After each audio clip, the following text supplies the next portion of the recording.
दुनिया का सबसे बड़ा विमान मुंबई एयरपोर्ट पर लैंड हुआ। दुनिया का सबसे बड़ा विमान एयरबस बेलुगा मुंबई के छत्रपति शिवाजी महाराज इंटरनेशनल एयरपोर्ट पर उतरा।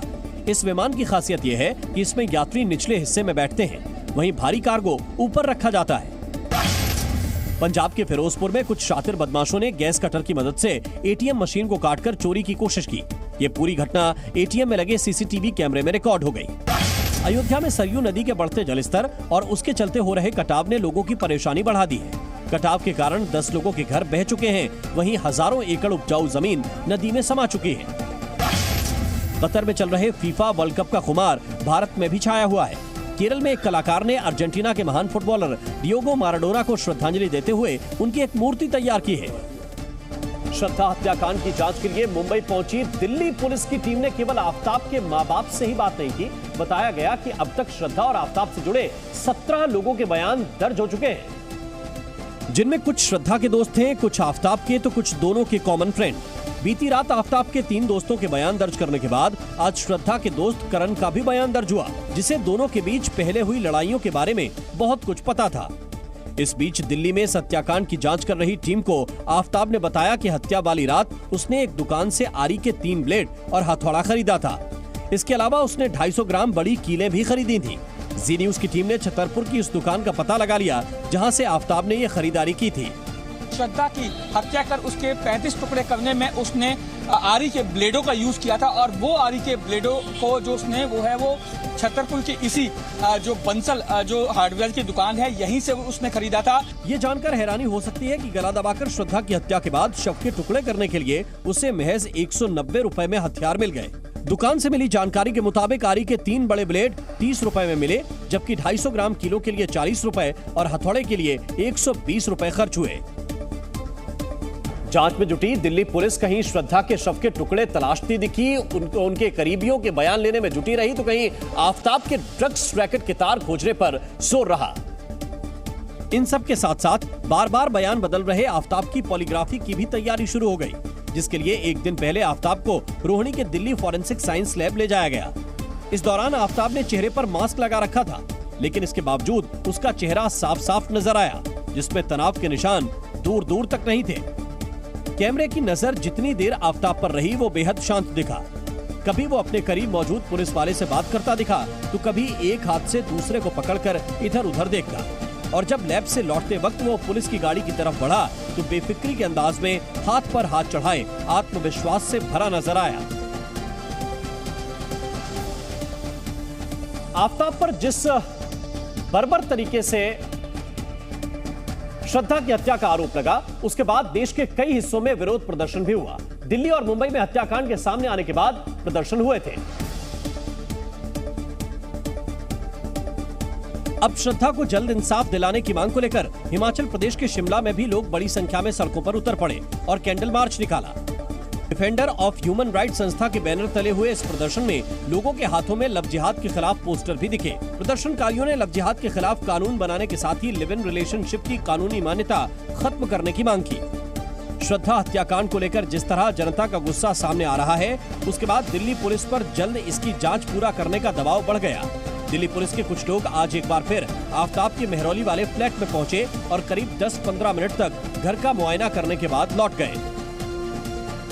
और 5.5 साल पहले यूपी में योगी आदित्यनाथ के सीएम बनने के साथ ही अपराधियों पर पुलिस का शिकंजा कसता जा रहा है। यूपी पुलिस ने साल 2017 से 2022 के बीच 5 साल में किए गए एनकाउंटर के आंकड़े जारी किए हैं, जिसके मुताबिक 2017 से अब तक 168 अपराधी पुलिस के साथ एनकाउंटर में मारे जा चुके हैं। इनमें ज्यादातर वो बदमाश हैं जिन पर 75,000 से 5 लाख रुपए तक का इनाम घोषित था। यूपी पुलिस के मुताबिक बीते 5 साल में 22,234 अपराधियों को गिरफ्तार किया गया। इनमें से 4,557 बदमाशों को मुठभेड़ के बाद गिरफ्तार किया गया। बदमाशों से मुठभेड़ के दौरान 13 पुलिसकर्मी शहीद भी हो गए, जबकि 1,375 पुलिस वाले बदमाशों की गोली से घायल हुए हैं। आंकड़ों के मुताबिक बीते 5 साल में सबसे ज्यादा 64 अपराधी मेरठ जोन में मारे गए। चंडीगढ़ में एक हिंदू लड़की की हत्या से हड़कंप मच गया।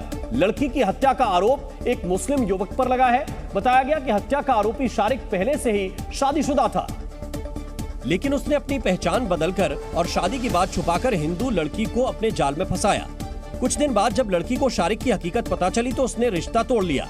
लड़की की ये बात आरोपी शारिक को नागवार गुजरी और उसने घर में घुसकर लड़की की हत्या कर दी। वो लड़की से पहले भी एक बार आया था तो उसने मना कर दिया था कि ये मेरे से ताल्लुकात ना रखे, तो उस लड़के ने ये स्ट्रेंगुलेट करके इसका मर्डर कर दिया। पुलिस के मुताबिक आरोपी मोहम्मद शारिक बिहार के मधुबनी जिले का रहने वाला है। पुलिस ने बताया कि हत्या करने के बाद शारिक फरार होने की फिराक में था, लेकिन पुलिस ने उसे बस स्टेशन से गिरफ्तार कर लिया। वो बिहार का रहने वाला है और शादीशुदा है, तो ये लड़की शादीशुदा नहीं। तो ये पहले भी बुड़ैल में कहीं किसी दूसरी जगह पे पहले भी ऐसे ही इकट्ठे ही रहते किराए पे, तो उसको अरेस्ट कर लिया। पुलिस ने बताया कि शारिक चंडीगढ़ में रहकर फूड डिलीवरी का काम करता था। शारिक चंडीगढ़ के बुड़ैल में किराए के मकान में रहता था, जहां वो पड़ोस में रहने वाली लड़की के संपर्क में आया था। अमेरिका के शिकागो में मिडवे एयरपोर्ट से एक विमान ने उड़ान भरी ही थी कि अचानक चिड़ियों का एक बड़ा सा झुंड सामने से उड़ता हुआ आया और विमान से टकरा गया, जिसके तुरंत बाद विमान की उसी एयरपोर्ट पर इमरजेंसी लैंडिंग करवाई गई। ऐसा तब हुआ जब अमेरिकी वायुसेना का 2 इंजन वाला C-37 विमान टेक ऑफ करने के कुछ ही सेकंड बाद चिड़ियों के एक झुंड से टकरा गया। टेक ऑफ करने के बाद विमान के पहिए अभी अंदर जा ही रहे थे, तभी चिड़ियों का एक झुंड सामने से आया और प्लेन से टकरा गया। इस दौरान प्लेन के एक इंजन से चिंगारी निकलती हुई भी दिखाई दी। ये देखते ही आनन फानन में प्लेन की इमरजेंसी लैंडिंग करवाई गई, क्योंकि विमान में अमेरिका के chief of the national guard general Daniel Hoskinson भी सवार थे, जो शिकागो में बिजनेस लीडर्स के साथ राष्ट्रीय सुरक्षा के मुद्दों पर बात करने वहां पहुंचे थे। गनीमत ये रही कि इस घटना में प्लेन या उसमें सवार किसी यात्री को कोई नुकसान नहीं पहुंचा। यूपी के जौनपुर में बदमाशों ने लूट की वारदात को अंजाम दिया। जौनपुर में बदमाशों ने एक युवक के सिर पर गंभीर वार करके नकदी और मोबाइल लूट लिया। लूट की यह घटना सीसीटीवी में रिकॉर्ड हो गई, जिसका वीडियो सोशल मीडिया पर वायरल हो रहा है। यूपी के कुशीनगर में एग्जाम के बाद 11वीं क्लास की छात्रा ने स्कूल की छत से कूदकर खुदकुशी की कोशिश की। छात्रा को गंभीर हालत में गोरखपुर रेफर किया गया है। ग्वालियर से बेजुबान के साथ हैवानियत का मामला सामने आया। कुछ लड़कों ने एक कुत्ते को पहले बेरहमी से पीटा और फिर उसे नाले में फेंक दिया। सीसीटीवी वीडियो में कई लड़के लाठी डंडे ले जाते दिख रहे हैं। उत्तरकाशी में मुखेम रेंज के जंगलों में भीषण आग लग गई है। घटना के बारे में उत्तरकाशी वन विभाग को अलर्ट कर दिया गया है। हालांकि फिलहाल आग से उठ रहे धुएं के कारण स्थानीय लोगों को दिक्कत का सामना करना पड़ रहा है। तिहाड़ जेल में बंद केजरीवाल सरकार के मंत्री सत्येंद्र जैन का एक और वीडियो सामने आया, जिसमें वो अपनी सेल में ही फल और सलाद खाते दिखाई दिए। सत्येंद्र जैन का यह वीडियो बीजेपी ने जारी किया है, जो चुनावी मौसम में तेजी से वायरल हो गया। वीडियो में सत्येंद्र जैन कभी फल, कभी ड्राई फ्रूट तो कभी सलाद खाते नजर आ रहे हैं। जेल की सेल में ही उनके मन मुताबिक खाना मिलता दिख रहा है। पहला वीडियो 3 अक्टूबर का बताया जा रहा है, जिसमें सत्येंद्र जैन इत्मीनान से संतरा खाते और कुछ कागजात पढ़ते हुए दिखे। वीडियो में सत्येंद्र जैन केला खाते भी नजर आए। दूसरा वीडियो 1 अक्टूबर का है, जिसमें वो पहले फल और फिर सलाद खाते नजर आए। तीसरा वीडियो 13 सितंबर का बताया जा रहा है, जिसमें सत्येंद्र जैन फल और सलाद खाते दिखे। इसी वीडियो क्लिप में दिखा कि उन्हें जेल की सेल में ही खाना सर्व किया जा रहा है। ये तस्वीरें उस वक्त सामने आई जब सत्येंद्र जैन ने जेल प्रशासन पर ठीक से खाना ना देने का आरोप लगाया था, लेकिन तिहाड़ जेल के अंदर की जो तस्वीरें और वीडियो सामने आए वो उनके आरोपों से ठीक उलट दिखे।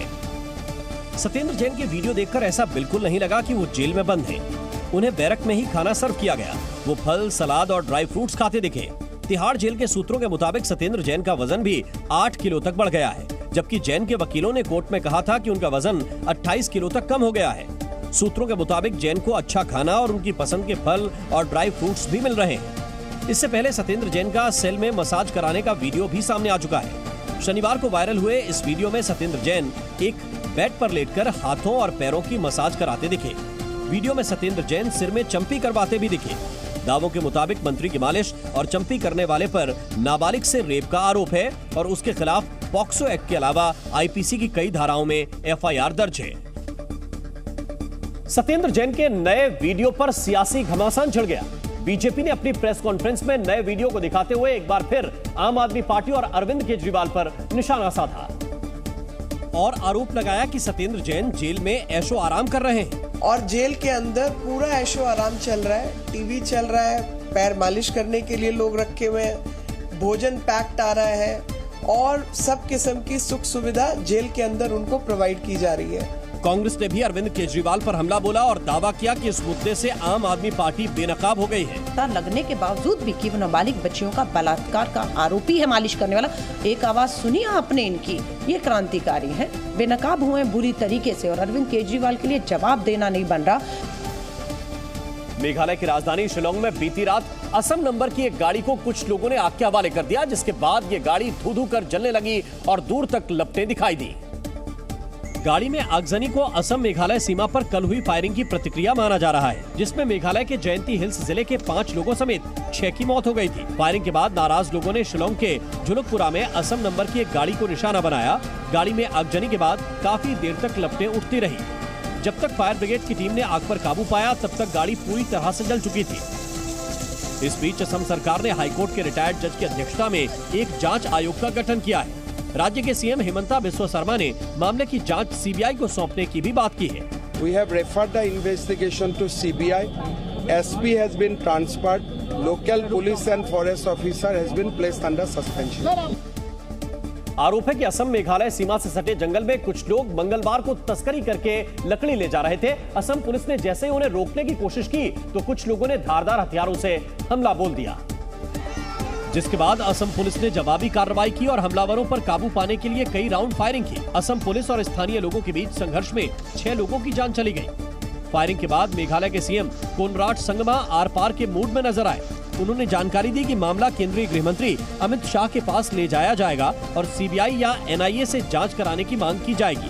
We will be officially informing him about the firing incident that took place in Mokro village, and we will be demanding that an investigation be made by the central agency, either NIA or CBI. Assam सीमा पर firing के बाद मेघालय के कई जिलों में हिंसा भड़क गई थी। फिलहाल राज्य में एहतियातन इंटरनेट सेवाओं को 48 घंटे के लिए बंद कर दिया गया है और प्रभावित इलाकों में पुलिस की तैनाती बढ़ा दी गई है। मेघालय सरकार ने हिंसा की मजिस्ट्रियल जांच के आदेश दिए हैं और मृतकों के परिवार वालों के लिए 5-5 लाख रुपए के मुआवजे का ऐलान किया है।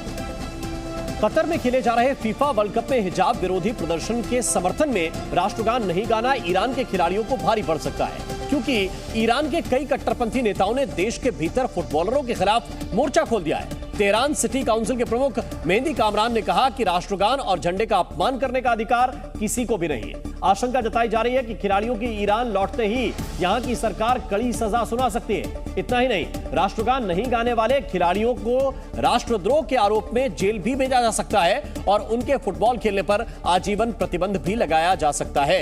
इस बीच अंतर्राष्ट्रीय मंच पर ईरानी फुटबॉलर्स का समर्थन मिलते ही ईरान की महिलाओं ने हिजाब विरोधी प्रदर्शन और तेज कर दिए हैं। पाकिस्तान में अगले सेना प्रमुख की नियुक्ति की प्रक्रिया औपचारिक रूप से शुरू हो गई है, क्योंकि थल सेना अध्यक्ष कमर जावेद बाजवा 29 नवंबर को रिटायर होने वाले हैं। जबकि नए चीफ ऑफ आर्मी स्टाफ की बहाली के लिए पाकिस्तान सेना ने शाहबाज सरकार को वरिष्ठ अधिकारियों की एक लिस्ट भी सौंप दी है। इस लिस्ट में 6 नाम शामिल हैं। लेफ्टिनेंट जनरल सैयद आसिम मुनीर, जो सेना प्रमुख कमर जावेद बाजवा के बाद सबसे वरिष्ठ अधिकारी हैं और वर्तमान में पाकिस्तान सेना में क्वार्टर मास्टर जनरल के रूप में कार्यरत हैं। इसके बाद नंबर आता है लेफ्टिनेंट जनरल साहिर शमशाद मिर्जा का, जो पाकिस्तान सेना में एक 3 सितारा जनरल है और वर्तमान में रावलपिंडी कोर के कमांडर के रूप में कार्यरत हैं। तीसरे नंबर पर है लेफ्टिनेंट जनरल अजहर अब्बास, जो पाकिस्तान सेना में एक 3 स्टार रैंकिंग जनरल है और वर्तमान में चीफ ऑफ जनरल स्टाफ के रूप में कार्यरत है। चौथे नंबर पर लेफ्टिनेंट जनरल नौमान महमूद का नाम है। इन्हें अप्रैल 2019 में लेफ्टिनेंट जनरल के पद पर प्रमोट किया गया था। 5वें नंबर पर लेफ्टिनेंट जनरल फैज हमीद का नाम है। ये पाकिस्तानी सेना की बलोच रेजिमेंट के 3 स्टार जनरल हैं और फिलहाल बहावलपुर कॉर्प्स कमांडर के रूप में कार्यरत हैं। जबकि 6ठे नंबर पर मोहम्मद आमिर का नाम है, जिनको पाकिस्तानी सेना की आर्टिलरी रेजिमेंट में कमीशन किया गया था। रक्षा मंत्री ख्वाजा आसिफ, आंतरिक मंत्री राणा सनाउल्लाह, कानून मंत्री अयाज सादिक की उपस्थिति में अगले सेना प्रमुख और joint chiefs of staff committee के अध्यक्ष पद के लिए शाहबाज शरीफ के नेतृत्व में एक बैठक भी हुई, जिसके बाद पाकिस्तान के रक्षा मंत्री ख्वाजा आसिफ ने कहा कि 48 घंटे के भीतर यानी 24 से 25 नवंबर के बीच नए आर्मी चीफ के नाम का ऐलान हो जाएगा। हालांकि उन्होंने ये नहीं बताया कि 6 नामों में से रेस में कौन आगे है, लेकिन इतना जरूर बताया कि सहयोगी दलों के साथ मीटिंग के बाद बहुत जल्द नए आर्मी चीफ का नाम सामने आ जाएगा।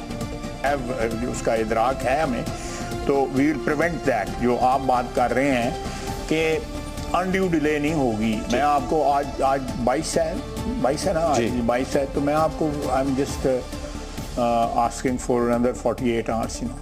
वहीं बुधवार की सुबह पाकिस्तान की सरकार को समरी मिल गई, जिसके बाद नए आर्मी चीफ की बहाली की प्रक्रिया भी शुरू कर दी गई। पाकिस्तान मीडिया के मुताबिक प्रधानमंत्री शहबाज शरीफ 24 नवंबर को मौजूदा army chief general Qamar Javed Bajwa से भी मुलाकात करेंगे और उनका उत्तराधिकारी किसे बनाया जा सकता है इस पर चर्चा करेंगे। हालांकि ये आधिकारिक मुलाकात नहीं होगी। उधर पूर्व प्रधानमंत्री इमरान खान की पार्टी भी नए सेना प्रमुख की नियुक्ति को लेकर मैदान में कूद पड़ी और कहा कि नए आर्मी चीफ का सिलेक्शन ऐसे हो रहा है जैसे क्लब क्रिकेट का कप्तान चुना जा रहा हो। इस तरह तो आप क्लब क्रिकेट के कप्तान को नहीं चुना जाता, जिस तरह से पाकिस्तान में इस वक्त हम देख रहे हैं कि फौज के सरबराह के ऊपर एक पूरा तमाशा लगा हुआ है।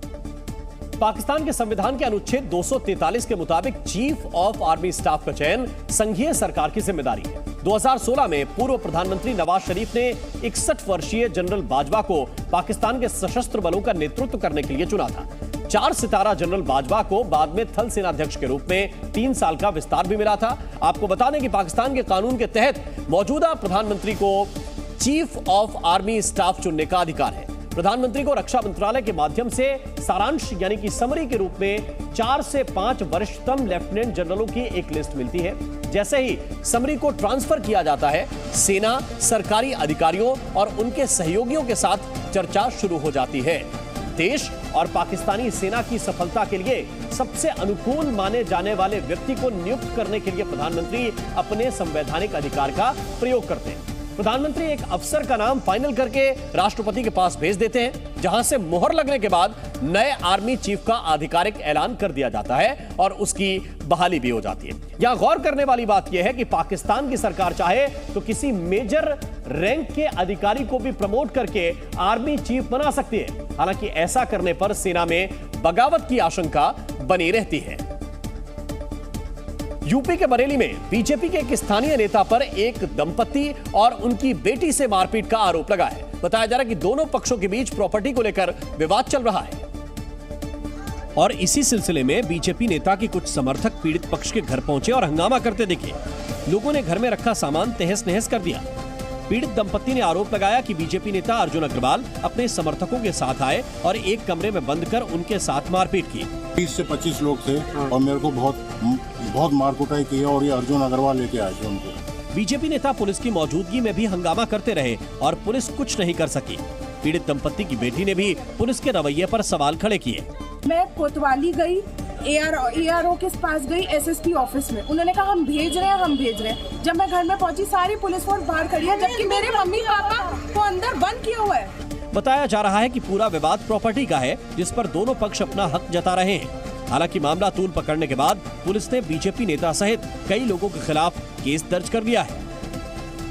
चांद पर इंसानी बस्तियां बसाने और इंसानों के रहने की बातें तो बरसों से होती रही है, लेकिन अब नासा का दावा है कि चांद पर रहने का सपना जल्द पूरा हो सकता है। अमेरिकी स्पेस एजेंसी नासा के मुताबिक अब से 8 साल बाद यानी 2030 तक इंसान चांद पर रह सकेंगे। नासा ने यह ऐलान हफ्ते भर पहले लॉन्च हुए मून मिशन आर्टेमिस 1 की सफलता के बाद किया है। नासा अगले 3 वर्षों में मून मिशन को बाकी 2 चरण आर्टेमिस 2 और आर्टेमिस 3 भी लॉन्च करेगा। आर्टेमिस 2 और आर्टेमिस 3 के जरिए इंसानों को चंद्रमा भेजा जाएगा और आर्टेमिस 3 मिशन में शामिल अंतरिक्ष यात्री चांद की सतह पर उतरेंगे और वहां पर चहलकदमी भी करेंगे। इसी क्रम में नासा ने दावा किया है कि 2030 तक ऐसी व्यवस्था बनाई जा सकेगी कि इंसान चांद पर रह भी सकेंगे। नासा का कहना है कि 2030 तक बहुत सारे रोवर भी चांद पर पहुंच जाएंगे जो वहां रहने वाले इंसानों की मदद करेंगे। नासा के मुताबिक चांद पर रहने वाले इंसान रोवर्स की मदद से कई वैज्ञानिक प्रयोग करेंगे। टर्की में आज सुबह भूकंप के तेज झटके महसूस किए गए। टर्की में आए भूकंप की तीव्रता 6 मापी गई। भूकंप के झटके टर्की के 2 बड़े शहरों इस्तांबुल और अंकारा में महसूस किए गए। झटके इतने तेज थे कि कई गाड़ियां आपस में टकरा गईं। इजराइल की राजधानी यरूशलेम में आधे घंटे के अंदर 2 बम धमाके हुए। ये धमाके एक भीड़ भाड़ वाले बस स्टॉप के पास हुए, जिसके कारण कई लोग घायल हो गए। फिलहाल धमाकों के पीछे फिलिस्तीनियों की साजिश बताई जा रही है। इंडोनेशिया में भूकंप से हुई तबाही का नया ड्रोन वीडियो सामने आया है। 18 नवंबर को आए 5.6 तीव्रता के भूकंप से इंडोनेशिया में अब तक 268 लोगों की मौत हो गई है। चीन में कोरोना की स्थिति गंभीर बनी हुई है। राजधानी बीजिंग समेत चीन की आर्थिक राजधानी शंघाई में भी कई बड़ी कंपनियों को बंद कर दिया गया है। अगर यही स्थिति बनी रहती है तो इसका असर चीन की अर्थव्यवस्था पर पड़ सकता है। असम के सीएम हिमंता बिस्वा शर्मा ने अहमदाबाद में एक जनसभा के दौरान राहुल गांधी के नए लुक की तुलना सद्दाम हुसैन जैसे लुक से की, लेकिन उनके इस बयान से कांग्रेस बिफर गई और हिमंता बिस्वा शर्मा पर पलटवार करते हुए कांग्रेस के वरिष्ठ नेता मनीष तिवारी ने कहा कि हर किसी को भाषा की मर्यादा का ध्यान रखना चाहिए। Public life, it is very important that we maintain decorum of language and we maintain some propriety. The Chief Minister of Assam unfortunately sounds like a petty troll. वहीं कांग्रेस प्रवक्ता अलका लांबा ने हिमंता बिस्वा शर्मा के बयान पर पलटवार किया। हालांकि इस दौरान वो खुद भी भाषा की मर्यादा का ध्यान नहीं रख सकी। देखिए, मुझे आज भी वाकया याद आता है जब हेमंत बिस्वा पार्टी छोड़ रहे थे तो कह रहे थे कि मैं राहुल गांधी जी को मिलने गया और वो मुझसे बात करने की बजाय अपने कुत्ते को बिस्कुट खिलाना जो है वो प्राथमिकता थी उनकी। हमें आज लगता है बिल्कुल राहुल गांधी जी ने ठीक किया उस समय। कांग्रेस के वरिष्ठ नेता दिग्विजय सिंह ने भी बीजेपी को घेरा और हेमंता के बयान को गलत करार दिया। हेमंत बिस्वा ने कहा है कि उसकी मैं निंदा करता हूँ। दूसरी तरफ बीजेपी ने इसे सिर्फ एक फेशियल एक्सप्रेशन करार दिया और कहा कि इसमें कुछ भी गलत नहीं है। वो तो एक शक्ल का कंपैरिजन होगा कि राहुल गांधी की जिस प्रकार से इन दोनों में दाढ़ी बढ़ी है और जिस प्रकार से सद्दाम हुसैन की दाढ़ी बढ़ी थी, वो एक शक्ल का मेल जोल का मामला। प्रधानमंत्री नरेंद्र मोदी आज गुजरात के चुनावी रण में उतरे। उन्होंने एक के बाद एक 4 रैलियों को संबोधित करते हुए बीजेपी उम्मीदवारों के समर्थन में वोट मांगे। कच्छ में आयोजित रैली में पीएम मोदी पारंपरिक परिधान में नजर आए। इस दौरान उन्होंने कांग्रेस पर जोरदार हमला बोला। पीएम मोदी ने कहा कि कांग्रेस ने गुजरात और पूरे देश को बर्बाद कर दिया है, जबकि बीजेपी सेवा के लिए सत्ता में आई है। मैंने सत्ता पर नहीं बेसाड्यो, तमे मने सेवानु काम सौंप्યું છે। पीएम मोदी ने एक आदिवासी महिला को राष्ट्रपति बनाने का भी जिक्र किया। उन्होंने बीजेपी के राष्ट्रपति उम्मीदवार का समर्थन न करने पर कांग्रेस को घेरा और कहा कि बीजेपी ने पहली बार देश में महिला आदिवासी राष्ट्रपति बनाकर दुनिया में संदेश दिया। भारतीय जनता पार्टी एक आदिवासी बहन ने राष्ट्रपति उम्मीदवार बनाया तो एमने टेको आपवामां तमारा पेटमां शुं दुखतुं हतुं भाई। पीएम मोदी ने राहुल गांधी पर भी बिना नाम लिए निशाना साधा। उन्होंने कहा कि कांग्रेस के एक नेता पदयात्रा कर रहे हैं। पदयात्रा तो समाज के भले के लिए की जाती है, लेकिन इन नेता की यात्रा पद के लिए हो रही है। उत्तर प्रदेश के मुख्यमंत्री योगी आदित्यनाथ ने द्वारिकाधीश मंदिर में पूजा कर भगवान का आशीर्वाद लिया। दरअसल विधानसभा चुनाव में बीजेपी उम्मीदवारों का प्रचार करने के लिए योगी आदित्यनाथ तीसरी बार गुजरात पहुंचे। इस दौरान वो सबसे पहले द्वारिकाधीश मंदिर पहुंचे। उन्होंने मंत्रोच्चार के बीच भगवान द्वारिकाधीश का आशीर्वाद दिया। इसके बाद वो बीजेपी उम्मीदवारों के समर्थन में आयोजित जनसभाओं को संबोधित करने निकले। सीएम योगी के कच्छ की जनसभा में पहुंचते ही सभा स्थल जय श्री राम के नारों से गूंज उठा। इस दौरान सीएम योगी ने कांग्रेस पर जमकर निशाना साधा। कांग्रेस न आपकी आस्था का सम्मान कर सकती है, न सुरक्षा दे सकती है, तो फिर कांग्रेस को हमें वोट क्यों देना है? सीएम योगी आदित्यनाथ ने आज द्वारका, कच्छ, मोरबी और सूरत में बीजेपी उम्मीदवारों के लिए वोट मांगे। इस दौरान उन्होंने कहा कि पीएम मोदी जब गुजरात के सीएम थे तो उन्होंने विकास की नई इबारत लिखी। सीएम योगी ने अनुच्छेद 370 खत्म करने के लिए पीएम मोदी और गृह मंत्री अमित शाह की तारीफ की। उन्होंने कहा कि दृढ़ इच्छा शक्ति के साथ जो फैसला लिया गया वो आतंकवाद की ताबूत में अंतिम कील साबित हो रहा है। मशहूर एक्टर और मार्शल आर्ट के महारथी ब्रूस ली की मौत के 49 साल बाद अब उनकी मौत की वजह को लेकर एक चौंकाने वाला खुलासा हुआ है।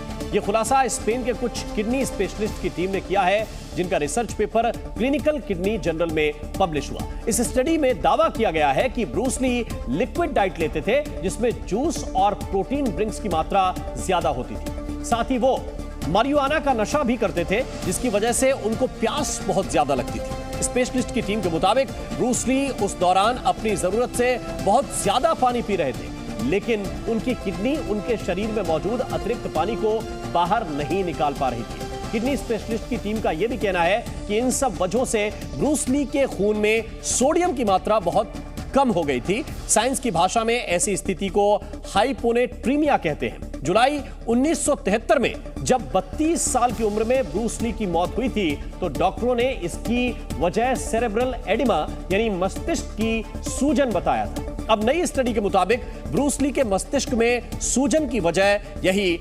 हाइपोनेप्रीमिया ही था। दिल्ली के पालम में एक दिल दहला देने वाला मामला सामने आया। यहां केशव नाम के एक शख्स ने अपने माता पिता, बहन और दादी को सिर्फ इसलिए जान से मार दिया क्योंकि वे उसे नशा करने के लिए पैसे नहीं देते थे। और आरोपी केशव ने इस वारदात को अंजाम देने के लिए रात का वक्त चुना जब सारे घर वाले गहरी नींद में सो रहे थे। आरोपी ने सबसे पहले अपनी दादी को गला दबाकर मारा और फिर माता पिता और बहन को चाकू मारकर मौत के घाट उतार दिया। चीख पुकार सुनकर जब तक आसपास के लोग वहां पहुंचते तब तक आरोपी केशव अपने परिवार के 4 लोगों की जान ले चुका था। हम गेट के ऊपर एक जाली लगी हुई है, उसको तोड़ते हैं, अंदर घुसता हूँ, मैं गेट खोलता हूँ और सारे अंदर जाके देखते हैं पुलिस वालों के साथ, तो उसने सबका मर्डर किया। घटना के बाद केशव ने भागने की कोशिश की लेकिन कुछ लोगों ने उसको पकड़कर पुलिस के हवाले कर दिया।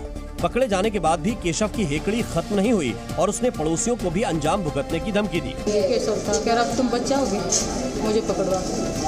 एक ही परिवार के 4 लोगों की हत्या से इलाके में हड़कंप मचा हुआ है। पड़ोस के लोगों ने बताया कि केशव नशे का आदी था और आए दिन पैसों के लिए घर वालों से झगड़ा करता था। अमेरिका के न्यूयॉर्क की इस वक्त की तस्वीर देखकर लगेगा कि वहां सब कुछ बर्फ का बना हुआ है। न्यूयॉर्क में बर्फीले तूफान के बाद कई इलाकों में इमरजेंसी जैसे हालात बन गए हैं, जिनमें सबसे खराब हालात हैम्बर्ग और बफलो शहर के हैं। यहाँ 6 फीट से भी ज्यादा बर्फ जमी है, यानी सड़क पर चलना तो दूर, खड़े हो पाना भी मुश्किल है। कहीं पर मशीनों की मदद से बर्फ को हटाया जा रहा है तो कहीं लोग खुद ही आफत बनी बर्फ को हटाने में जुटे नजर आए। ड्रोन से ली गई तस्वीरों में दिखा कि पूरा का पूरा शहर ही बर्फ की चादर से ढका हुआ है। बेल्स हाईमार्क स्टेडियम की तो सूरत ही बदल गई है, जो किसी आइस रिंग जैसा दिख रहा है। न्यूयॉर्क की हवाई जहाज से ली गई कुछ तस्वीरें भी आई हैं, जिनमें शायद ही कोई ऐसी जगह दिखी जो बर्फ से न ढकी हो।